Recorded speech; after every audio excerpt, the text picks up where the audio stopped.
channel mayam kita yam karena video mau pudun laksari ko ai mamang da su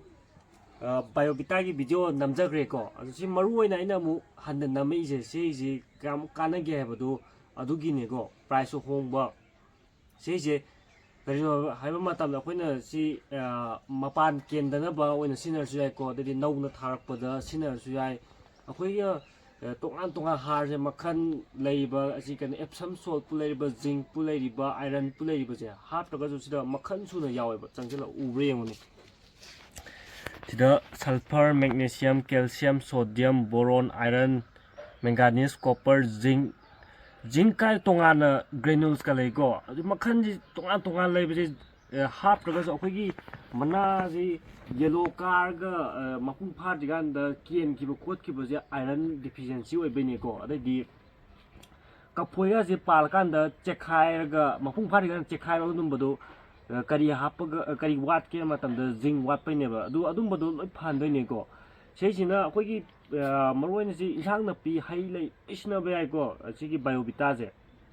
aduga company na moi tharpa matam da so kana 5 years matam sang tharak pane ba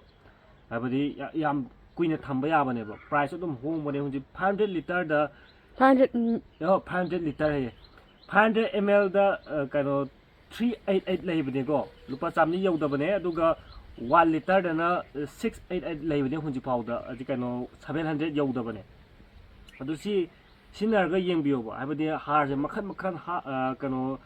leiraga hapai mahutta sei sina si sina boi mawong je अखोगी कनोदा 2 ml सिगी 2 ml ना 1 liter इसिंग the यालगा अयुक नत्रगा नुदाम the कापियोबा आइगी जी कापजबैनेको तो कोम या पानबी जी healthy ओइना लैरिजे जी new grow लापा मतम the healthy ओइना फटा बजन से पुंगदोन ग लैरिबा जी कनो जी लैरिबा side the लैरिबा जी तो मना जी याम हेल्दी ओइना फटा बजन लैबा ngami जी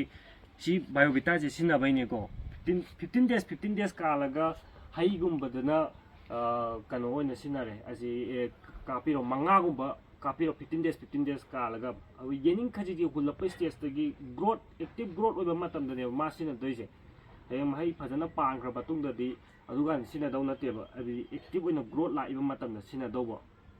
दुसिदा चिकुगा से फजना लैरिसे सेसे अखोगी मपान केंदना बो ओइना कापगा जु याइको अदि मपान केंदना अदि न्यू ग्रोथ लाखो ओइना सिगी सुमाइना नौना हौरइबा सुमाइना बोरोइगा नौना चोमइबा सुमबसिदा ग्रोथ लैनबा कापिरा जु याइबा सिदा लिची मपान साइबा सुमबजे मपान जी महै ओनबा ओइना तौर जु याइबा गो याम कानाबने गो नसि यो रुबेगा लै सातोपा हौबा यावरे हंदक्ता कनो पापान साइ पानबा ngambra yengdoi solomdasu adu nahanda kanodagi यूरियम पम्दै लैबदुसु फ्लावर की थोक हौरबने को तु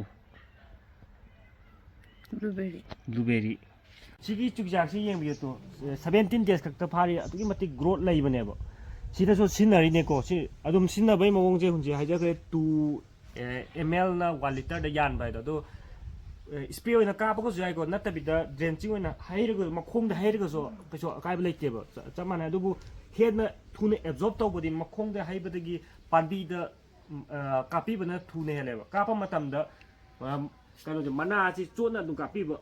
ममांग मनिंग थुंग फजना चोना कापीबा हाइतारे अदुम इवनिंग नत्रगा आइना कापचाबदि इवनिंग अदुमाइना कापचाये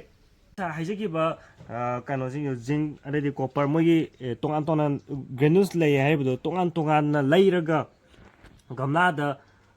तोंगान तोंगान हाप लैरगदि मतम चंगबजु हेली पैसा तोंगान तोंगान लैरगदि पैसा चंगबजु हेली सिदा पुन्ना यावबजी कक्तदा अमुक्तदा सिनागिबजिना मतमसु मांगहनद्रे पैसासु याम चंगहनद्रे तुसिगी हाइ मनम नाबिजे आइगी भिडियो ददि फनाम उच्चरबने गमला मचा सिदा पालिबजे चाव याम चाव ngambani को अदु फजना न्यूट्रिएंट्स सु फजना अखोगी मचिनजाक फजना पिबिरदि सिदा जो अमा पानबा हरले साइदसु मतोन मतोन खुदिंगी सि गमला सिदा तारा खक पानबदा याम पाननिबा अदु si nipala mapala ahanba pankibne kona mapan sarakpaji sumaina si stage sida dum kapi ba yagini ko aina si mayam da uchari je company na suggest tawrga uchaba nati ko aina sinarga kanai kana de do phajana khanga matung da mayam da share tawjabani ꯑꯩꯒꯤ ꯚ꯭ꯌꯨꯋꯔꯁꯤꯡꯅ ꯄꯥꯝꯕꯤꯕ ꯌꯥꯎꯔꯒꯁꯨ ꯑꯩ ꯗꯤꯁꯀ꯭ꯔꯤꯞꯁꯟꯗ ꯑꯗꯨꯝ ꯃꯌꯦꯛ ꯁꯦꯡꯅ ꯂꯤꯡꯛꯇꯣ ꯍꯥꯞꯆꯔꯝꯒꯦꯀꯣ ꯑꯗꯨꯀꯥꯟꯗ ꯑꯗꯨꯝ ꯂꯩꯕꯤꯌꯣ ꯑꯗꯨꯒ ꯌꯨꯁ ꯇꯧꯔꯒ ꯌꯦꯡꯕꯤꯌꯣ ꯌꯥꯝ ꯀꯥꯟꯅꯕꯅꯤ ꯉꯁꯤꯒꯤꯗꯤ ꯃꯇꯥꯡ ꯁ꯭ꯋꯥꯏꯗ ꯂꯣꯏꯁꯤꯟꯖꯔꯒꯦ